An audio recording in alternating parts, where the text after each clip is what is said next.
Hello and welcome to another video. In today's video we have a diversion from our normal project, as a Land Rover Discovery 300 that we use off the road for towing trailers about has a flat tyre, so we will need to fix that and see how our tyre changer will cope, seeing as that will be the biggest tyre that we've ever tackled with that.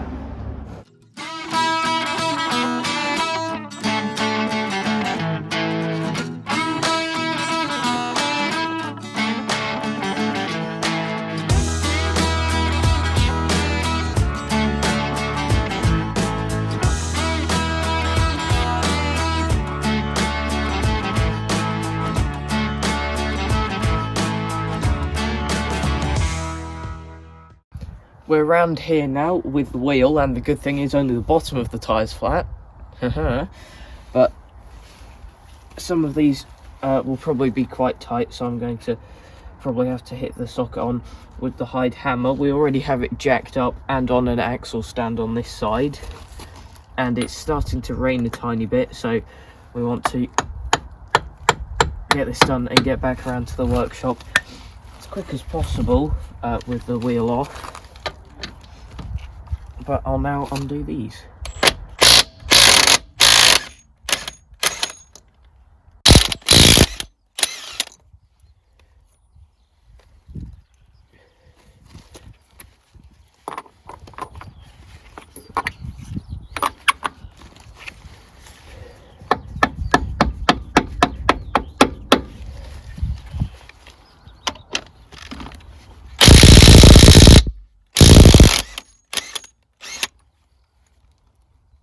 Undone all of the nuts now, and just take the wheel off and we can take this around to the workshop. Got the wheel around to the workshop now, and as you can tell the tyre is not in very good condition at all, but we don't have a replacement here, so we'll have to deal with what we've got.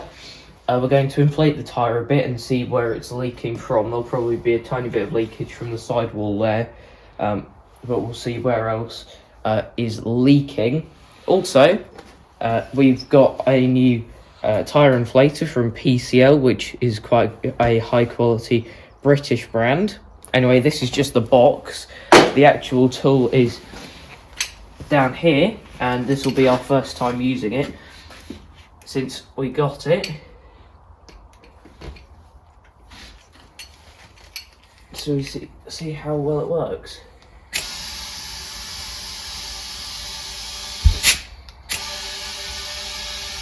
We have the tyre inflated to 30 psi now, and we're going to first check around the rim for leaks, and we've got some water with some washing up liquid in, and we'll put this around here, and if it bubbles overly that means there's water or air escaping from the tyre, and you can already see there it bubbling a lot, which means there's air escaping there. Which, if I continue around the rim, we'll see if there's any other places. So we sprayed washing up liquid around the whole rim. You can see we have a big problem there with air leaking. There's a couple of other places like here, around here, where there are smaller air leaks, but not quite as bad as that area. We also sprayed some on the valve, and that's not leaking. So what we're going to do now is flip the wheel over and do the same on the other side. Having now sprayed washing up liquid around the outside again, you can see there's another big leak there, which is in the same place as it was on the other side, which is where the tyre went flat, which is this area which compressed against the ground when it went flat. So it's possible that as it went down, the seal between the rim and the tyre was broken a bit, and air can escape that way. But what we're now going to do is put washing up liquid all around the surface of the tyre to see if we've got any leaks there. We don't appear to have any leaks around the surface of the wheel. We went all the way around and we couldn't see any bubbling at all, so we think that the problem is definitely just the seal between the tyre and the rim. So our plan is to take the tyre off the rim, see if we can clean the rim up a bit, and then refit the tyre and hope that that creates a better seal where the air can't escape. But to do that, we need to set up our tyre changer, which, as we said before, we haven't ever done something this big on our tyre changer, so it'll be interesting to see how it fares. Now, normally with our tyre changer, we have it on wheels as it is at the moment, so we can move it around the workshop on 3 wheels, and it's mobile so that it's not taking up a certain space, and you can move it about to where we need it. And in the floor here, we have these 3 anchor points with these round head Allen bolts on, so that as we're walking around the workshop with it not bolted on, it's pretty much impossible to trip on them, seeing as that they have the curved head on them. And then when we want to use the tyre changer, we simply take it off the wheels, undo these Allen bolts, line up the holes with the tyre changer and the holes in the floor, and then we bolt it down. So I'm just going to undo all of these, then we can take the wheels off and mount the tyre changer to the floor.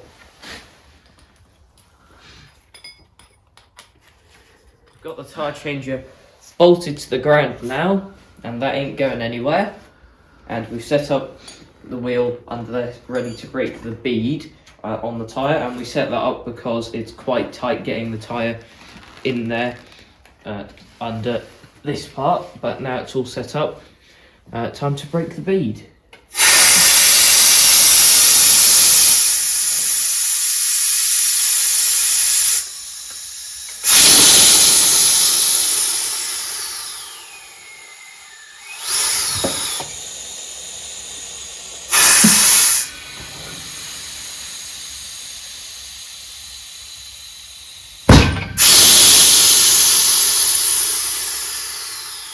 This is proving to be a bit of a challenge with how difficult it was to get it off the bead, but we did, and we've also put some tyre soap around the bead there.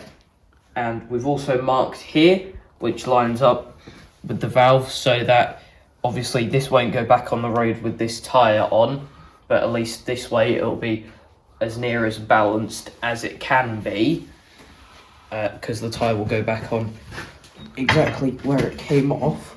So if I push this down here, this is quite difficult to do on your own, so we'll see how far I will get before requiring any assistance.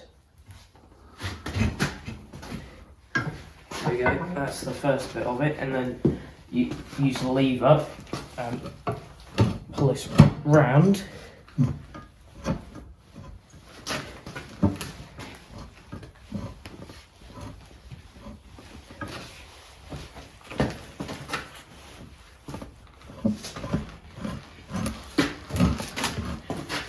There we go. This hasn't actually been too difficult. I'll look across here. There we go.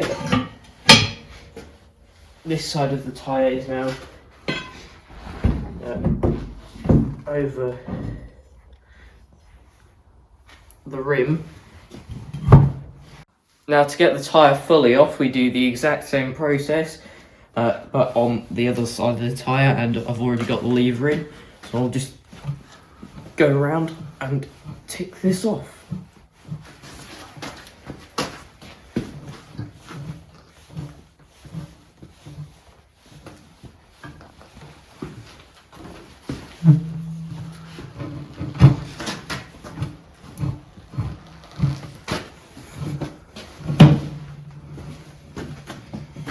There we go.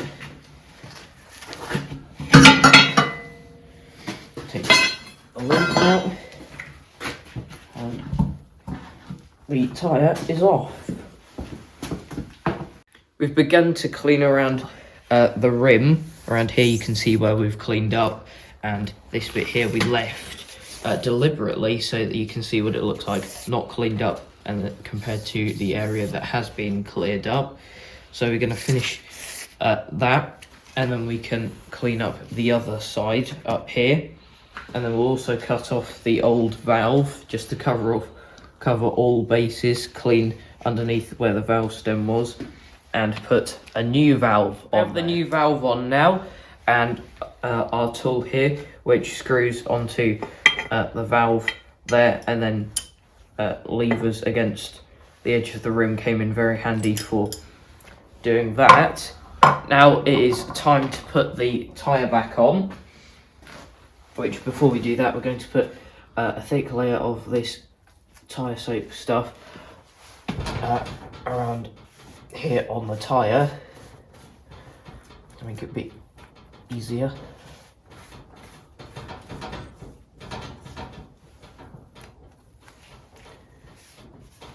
Ready to refit the tyre now, so just put this over here and try and push this on as much as possible.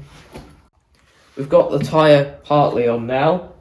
Now just for the second phase of getting this side onto the rim, which we're using the other side of the tyre lever now. And I might need some assistance from the cameraman to help me get this on, so we will see.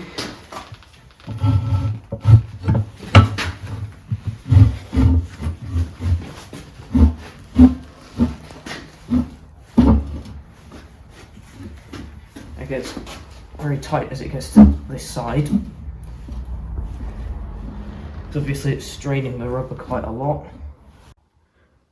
We've taken the insert out of the valve so that we can put more air in quicker, since this is a tubeless tyre, and we're going to use our strategy that we used before on tubeless tyres on our tractors, which is put in as much air as possible quickly to try and seat it. Now the cameraman will be doing this because I don't fancy wearing it as it seats, because it happens very quickly. And you may have wondered why we're doing all of this rather than just taking it to a tyre shop, and that is because they would probably want to change the tyre, since this tyre would be illegal to use on the road. Obviously we're not using it on the road, but since it's for a road vehicle, they probably wouldn't serve us unless we put a new tyre on, and we don't fancy doing that at the moment. But now I'll get the cameraman to seat this.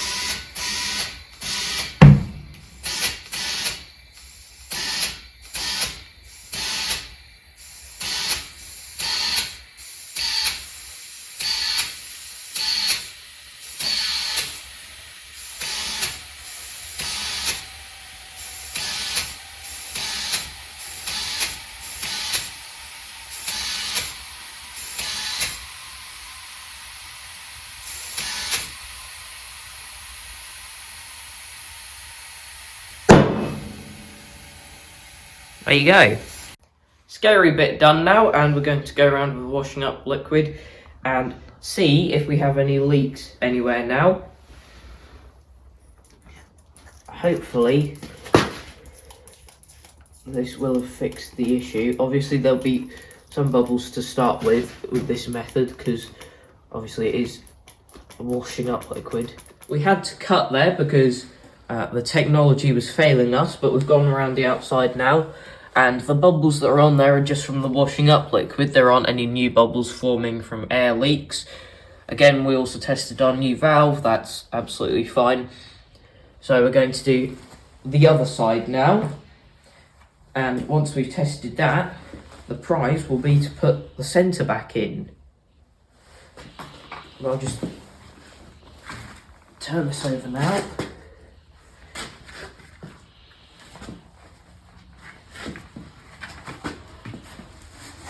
Like so.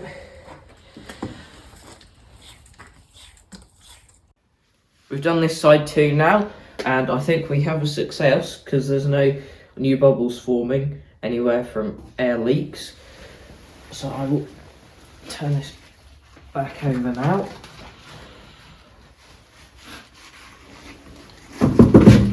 So we can fit the centre cap.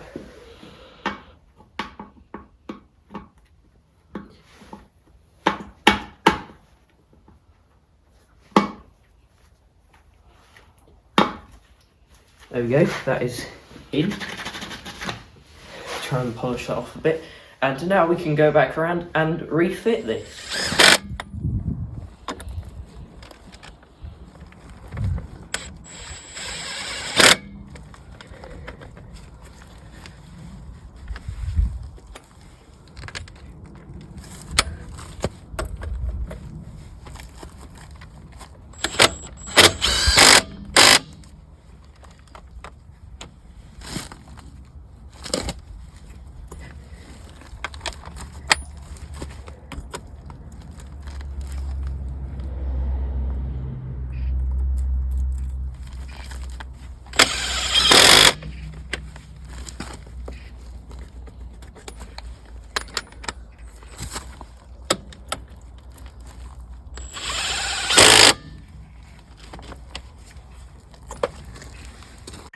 Now gonna torque up the wheel nuts.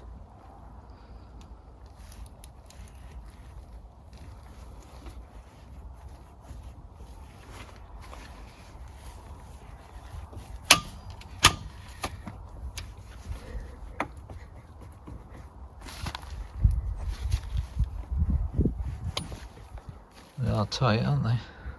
Very tight.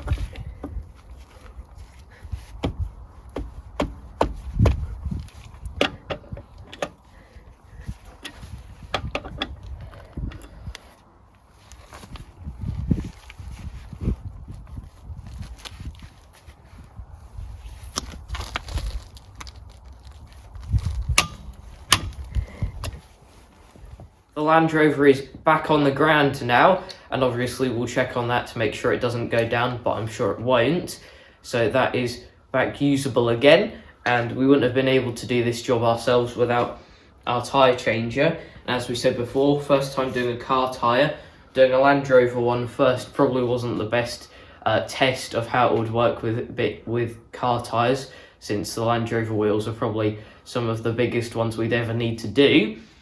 But it still went well, and I would say that was actually a bit easier than some of our tractor tyres are to take off the rims and put back on. Also, that was a good test of our new tyre inflator, which we're very happy with too. So what we'll do now is unbolt the tyre changer and put it back up the corner again on its wheels. But that's it for this video. Thanks for watching, and I'll see you in the next one. Bye.